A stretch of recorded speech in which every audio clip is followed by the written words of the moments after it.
Hey there everybody, redxparasite here, and welcome to my Let's Plays of the Metroid Prime trilogy. And yes, that was supposed to be plural.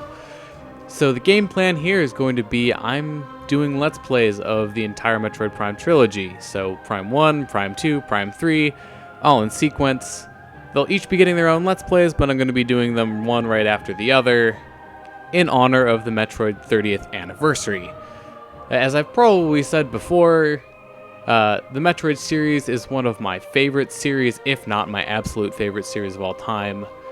And the Prime Trilogy is an excellent trilogy and probably one of the best gaming trilogies that I think is out there. So, because it's the 30th anniversary, I'm going to be playing through all of them. I am going to be trying to get 100% of everything, so I will definitely get 100% items for all three games. I'm going to try to get the 100% logbooks for all the games, but we'll see how that goes. I'm not as good at doing the logbook completion, especially in Prime 1. I can usually get it in Prime 2 pretty well, and then Prime 3's I might miss a thing or two. But we're going to try to complete these games as best as we can. So, starting off here, I have to say I love this menu. This game kind of cheats into being my favorite game of all time because it has all three Prime games in it. So you can see, I'm playing this on my Wii U just so I can upscale it to 720p and get 60 FPS and make it look all pretty. So that's why I have like 0 Miis. I have more Miis on my original Wii, but I haven't bothered to transfer it or anything, so I'm just going to make a duplicate of my other save file over there, and we'll open it up. Now, there is the Prime 2 Echoes multiplayer on here. There's some other options which we won't get into just yet, but I'm going to set it to advanced aiming, and basically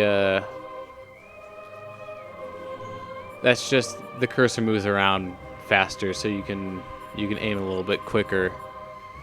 And then lock on free aim.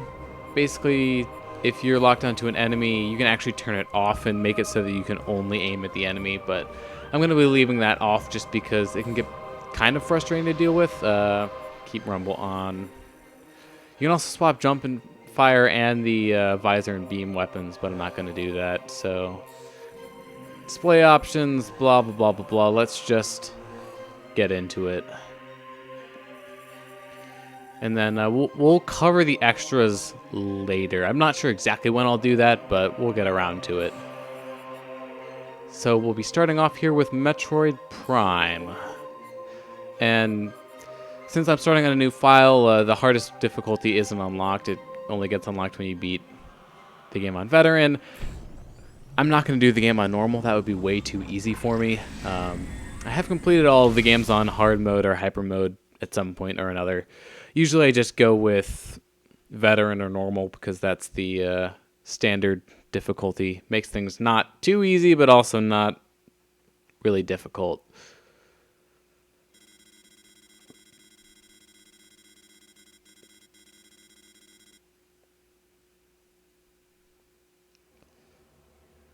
This intro is just, it's so good. It sets the tone so well for the entire trilogy. When I was playing the game for the first time, which was back in 2002, I feel old. This scene just captured for me what it feels like to play a Metroid game.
So, oh, okay. Aiming? There you are. I'm kind of in an awkward setup to record this. I have my TV on my dresser, which is kind of high up, so if I have aiming issues, that's why. But starting off here, I do have to say that this game looks pretty good for a game that was made in 2002. Now, granted, this is being upscaled. Actually, speaking of scanning stuff. Nope. Okay, I guess I can't scan my ship just yet. That'll probably have to wait until we get down to the planet. But this game looks really good for a game made in 2002.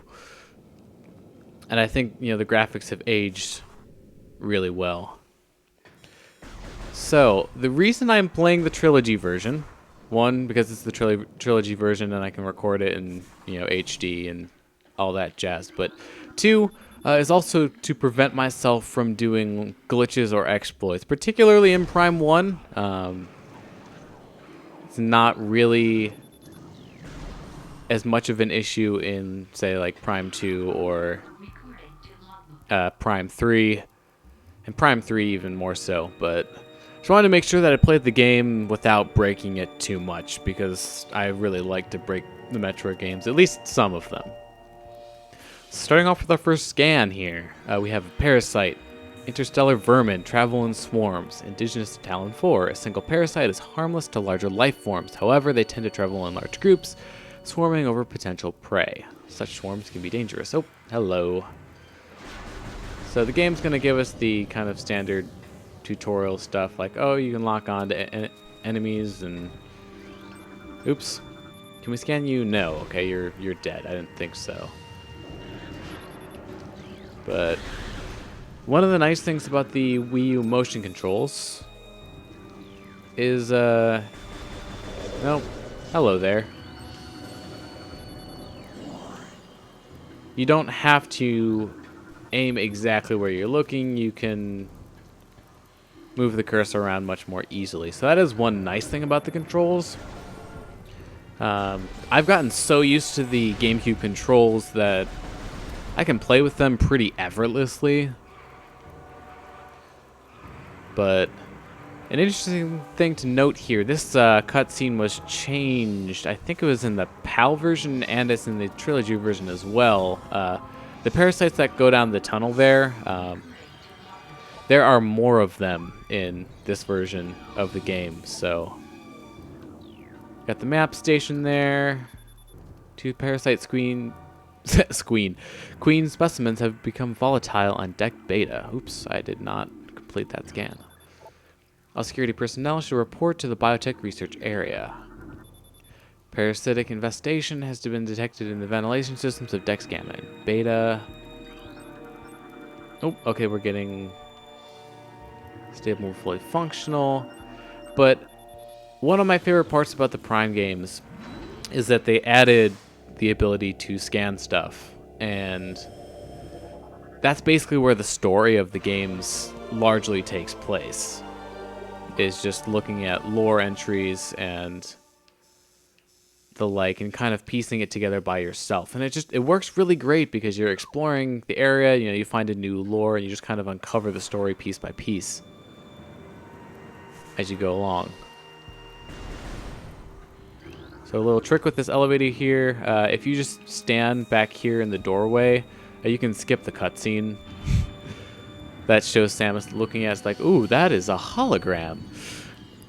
That's a speedrunning tactic that I know of that saves a few well, yeah, maybe a few seconds.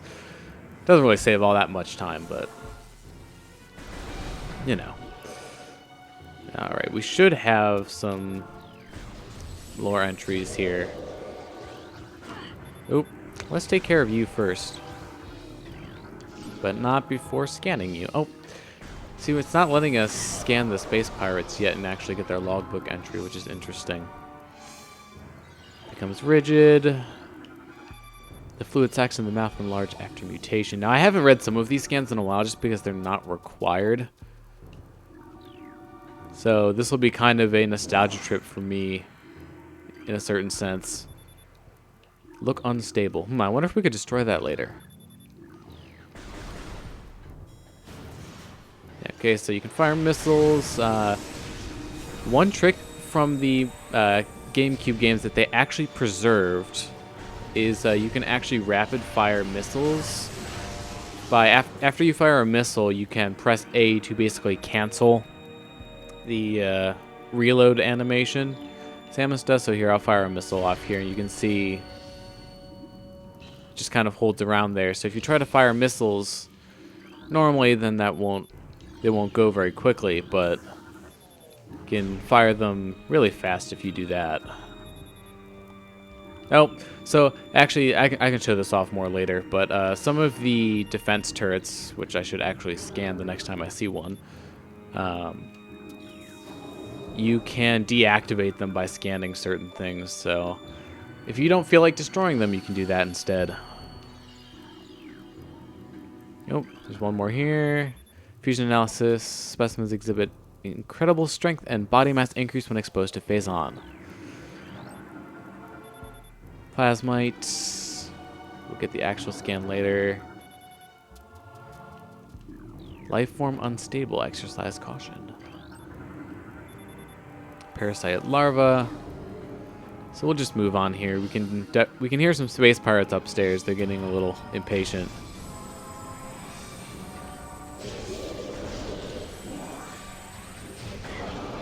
Oops. Actually, can I scan you for a full scan? Ow. Stop it. I'm trying to scan and I'm not locking onto the right thing. No, I can't. So that was me doing rapid fire missiles. So you can see I took out the space pirate there in less than a second. Ice shriek bat. So they have a lot of specimens here, and it looks like they're experimenting on them with phase-on from their logs. I keep on forgetting to scan these things. And I also need to scan the pickups too. I forgot that's a thing in this game. So missile ammunition gives you more missiles. Who would have thunk it?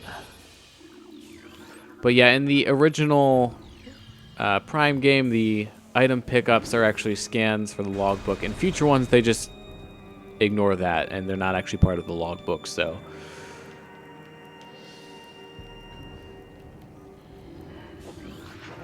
activate this one. Goodbye. Okay, so there should be some more turrets coming up in the next two rooms, so we should be fine there. So in order to activate these doors, we just need to get into Morph Ball and roll into them.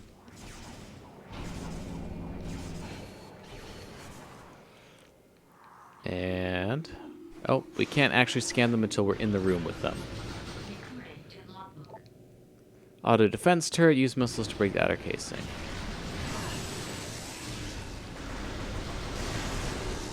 So the cursor will actually turn red when you're aiming at an enemy, so if you're not sure if you're going to hit something, just make sure the cursor turns red and you will be able to hit it.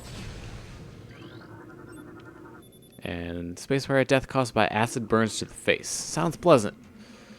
So let's see, we should be able to scan save stations here. Oops. I'm used to the later games in which you go into the logbook by pressing 1. Prime 1 didn't do that. So we're going to save here. I don't typically use the save station. I don't really need to, but we'll use it right now for the fun of it. I wonder why they put a save station here. I'm doing something fun here with the bombs where you can see you have 3 bombs in the top right corner, but you can kind of use them evenly if you space them out far enough. No life signs detected. Still contain a heat signature. They have not been here for very long.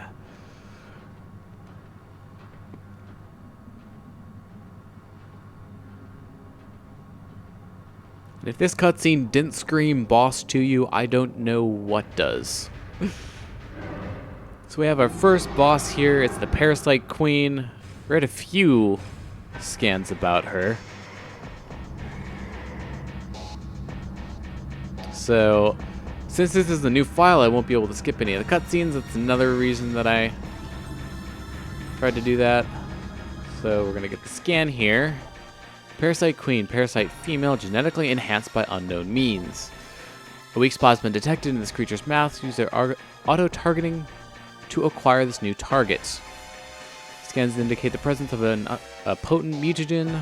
Origins unknown. Creature exhibits the ability to fire weapons-grade blasts of energy from its mouth, a trait not present in the standard parasite genome. It appears pirates have begun bioengineering program with considerable results. So, if you scan the Parasite Queen, you can actually unlock access to its weak point and kill it faster. And you can see what I did there. I fired missiles really fast. And you can actually kill this boss in about 3 or 4 seconds using that strategy. Of course, I had to go and scan it first in order to make that strategy more effective. And after we did that, she fell into the reactor core and kind of screwed it up a lot to the point where it's going to explode. So in typical Metroid fashion, we are going to be escaping with a time limit. So this is a very generous time limit, by the way. I can usually escape, at least in the GameCube version, in just under, I think it's, I forget what the original time that they gave you. I think it's like 7.5 minutes. So I can survive with 4 left, usually. Oops. So we don't have any missiles left since I used them all against the Parasite Queen. But we get to go into the tunnels here. And actually, that one scan that we read earlier mentioned a parasite infestation in the tunnels, and so we can see that. That's one of the nice things that these scans can do. They can kind of litter some information.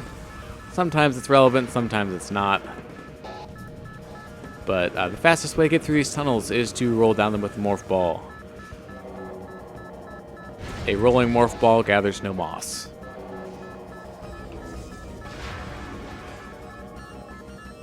Other than that, the morph ball is not good going up hills, as you might imagine. It's quite a bit slower, so. And those parasite swarms can do damage to you, but you have to get hit by a certain number of them. Okay. If there is one thing that the motion controls makes a little bit more annoying, it's aiming at small targets like that. And that's where having the lock-on free aim off can help. But there are other enemies that it's not good to have the lock-on free aim turned off against. So I'm going to be keeping it off, even if it makes some enemies a little bit more annoying than others. Oop. Hello. So this is an elevator. It's a sideways elevator, but you just have to follow it back and just keep making our way through the ventilation shaft. It's interesting that it showed up on the map. Also, it's plenty big enough to walk in, too.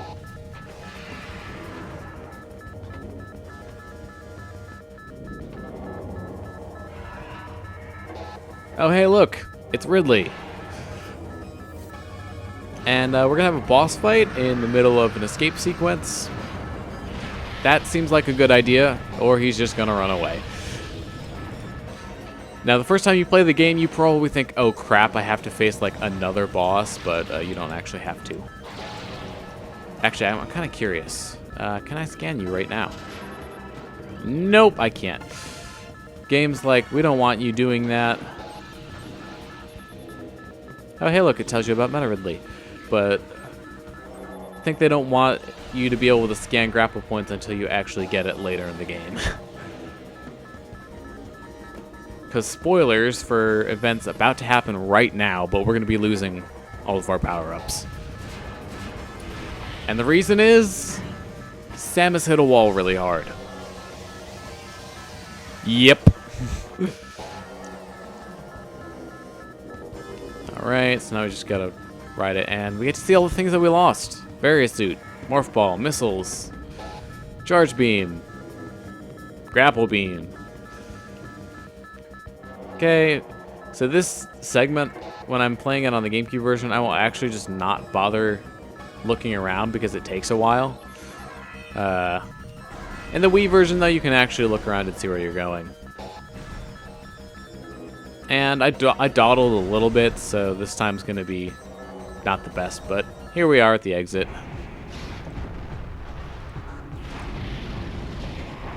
Samus has a really bad habit of blowing up things that she goes to. I mean, I know not all of them are entirely her fault, but I mean, just look at her track record. Although technically this game is second in the Metroid chronology.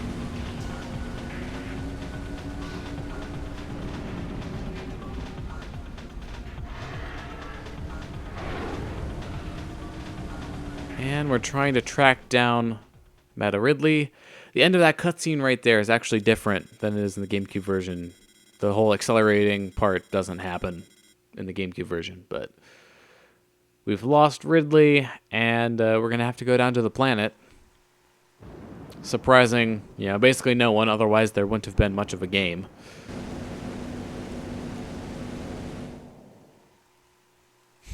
So these leaves right here, they look really bad in the GameCube version, just because you're not supposed to see them from that close, but just due to the cutscene being right next to them, they look really bad. They actually changed them a little bit, so they look a little bit better in this version, but they still look pretty bad. But welcome to Tallon IV. And great, it's raining. That's wonderful. But we've already filled out enough to make one complete episode, so thank you very much for watching the first episode of my Let's Play of Metroid Prime. And in the next one, we will start exploring the surface of Tallon IV. So thank you very much for watching.